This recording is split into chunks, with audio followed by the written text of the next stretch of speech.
Hello, I'm Broadlane. I'd like to demonstrate the audio facility within this Coachman Acadia Platinum. We have a radio, which is a Pioneer system.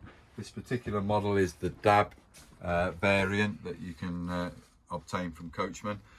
Normally an optional extra, standard in the lasers, but it can be upgraded if you buy the standard Acadia or the VIP. You can upgrade it should you wish to.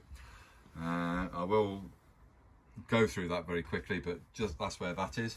It picks its reception from the standard antennae that you find located in the second locker down from there. So this is the antennae here, and we've got two cables coming out, or three cables coming out at the bottom of the aerial.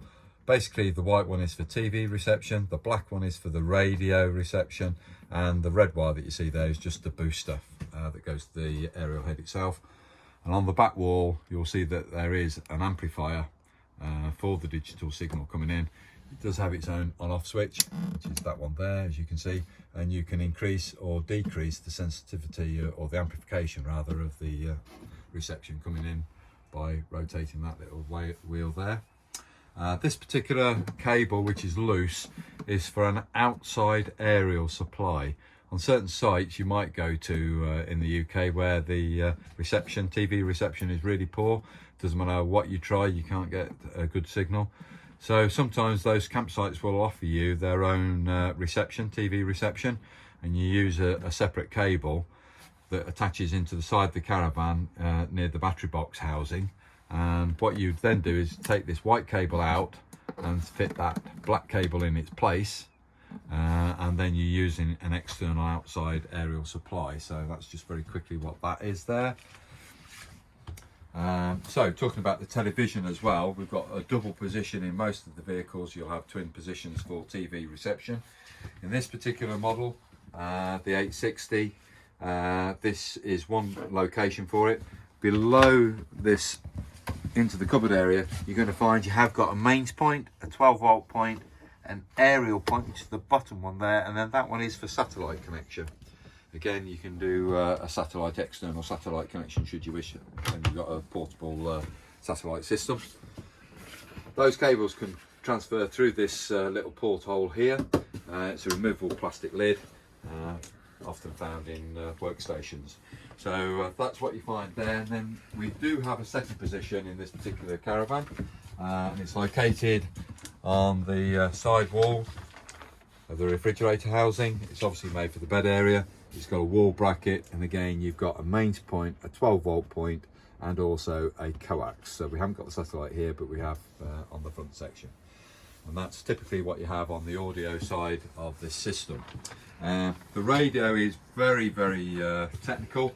I do recommend that you do fully read, if you can, the owner's handbook, instruction book.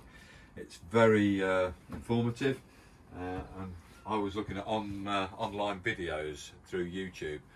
Again, they're very informative. Do try and find the right model if you can, but it is quite comprehensive, those videos, and you'll see some of the functionality that you've got on those. So very quickly on the Pioneer radio, and I am doing it quickly if I can. This is obviously the volume button, as you can hear. I'm going to just lower that down so we haven't got background noise. We have got various functions within it. So this is on the radio. We're on listening to Radio 2 at the moment on FM, but we press the source button. It allows us to change to different things. Auxiliary is for external connections, such as a USB memory stick or something like that, or a 3.5mm jack comes in through the aux connection. And if I hit source again, eventually we'll come back to that's no Bluetooth, digital radio. So we're back on the digital side. There's DAB again. You can hear that working. Oh, bit of eagles. Going to see them hopefully this year. Anyway, so that's on the source, but I'm going to show you a little bit about programming, because sometimes when you first set this system up, you have to go into this to turn the system off completely. On a car system it doesn't really apply, but when it's in a caravan, this you do want to be able to turn this radio completely off. So what you do, instead of using the volume button to scroll, to turn the volume up, enter it. So you're pressing the button in and it comes into menu, as you can see, and then you turn the volume button until I come to menu system. Enter that system by pressing the volume button. Here we go. this is what I want it to get to. So it could be in different menus, as you can see, but we want to come to power save. And the power save does need to be on, but when you first get the system, whoops, it could be off. Now what that gives you, if I just come out of it, and that's what it will be when you first have the radio, we do try and program it. If you hit the hold source button to turn the radio off, yes, it goes into the radio stops working, you get the clock displayed, but this system stays live. So you're drawing power out of your battery. So let's just go back into it. Let's turn the radio on. There it is. Hit the volume button, come into menu, find the menu that says system. Let's go back to that again, system. Access it by pressing the volume button. There's power save. It could be on a different menu. Remember, you just got to find power save. You want the power save to be on, so go into it, press it, it's on, and then you return out. That's your return key. This little arrow coming back on itself is the return key. You hit that twice. Once brings you to the main menu system. Second brings you back to how it was. Press and hold. System goes off altogether. So that's very quickly programming that you need to do. Possibly if this doesn't turn off on the source button correctly, and you still get the illumination at lights. You don't want that at night time, obviously, if you're trying to sleep at the front end of a vehicle. You want to be able to turn that off altogether. So that's just one of the features that I want to show you on that particular unit. Other than that, you can Bluetooth, you can use the Spotify system if you've got it connected on your phones and things like that. It's just learning how to program it and get that Bluetooth connection. But again, I'll say watch the online videos because they're very informative. Probably take you about 10-15 minutes to watch them, but it's well worth it. So just to go on from that, the radio fascia is removable security wise. So it's got a little tag in the bottom corner, a little button that you press in. Do it with that finger if I may.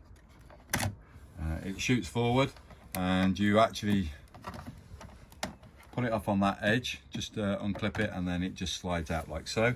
When you return, you can see you've got a little arrow there which comes onto those two lugs. So basically you're bringing it in at something like that sort of an angle. You put it there and then you just press on the fascia and it just clicks it back in place.